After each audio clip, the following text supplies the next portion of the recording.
Daming kalapati dito. Kahit sa kamay lang mauuli na eh. Kaya lang kailangan mabilis ka pa rin.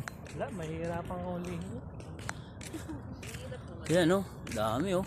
Bago pa tayo makalapit yun, nagliparan. Liparan na yun oh, sir. Ulibugin ba natin? Dami oh. Yan oh. Mga nasa 200 din to no, 300. Oh, yan oh. Magkaroon ganyan sa Pinas yan oh. Minaximize ko para mas malaking magkita. Dami sir oh. Hindi sila umaalis oh, hindi pa na. Yan oh. May tubigan talaga. Alam nila yung pupuntahan nila eh. O yan o. Kasama kami sa binyan ha. San ka pa? Daming ibon. Kalapati yan. Magkaning isa niyan. Kahit iparapol mo yan.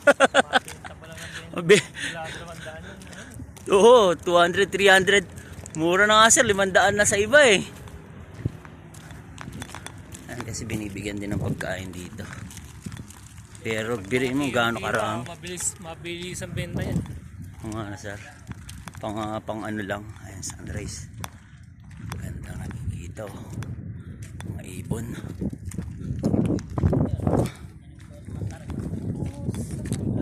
Lakad.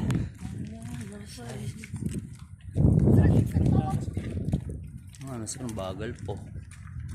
Wala na doon.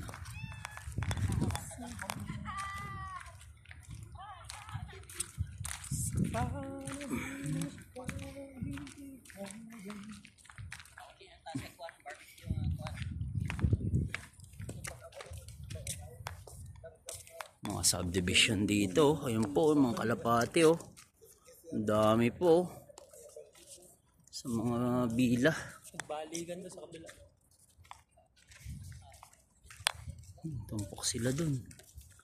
Ayan dun. Ayan oh.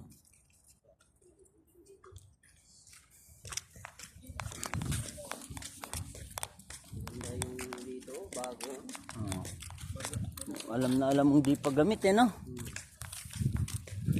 Every twice a year sila nagre-renovate ng daan dito eh. Ano, lumipad sila oh. Ang dami dun oh. Ayan oh. Parang mga langgam lang eh.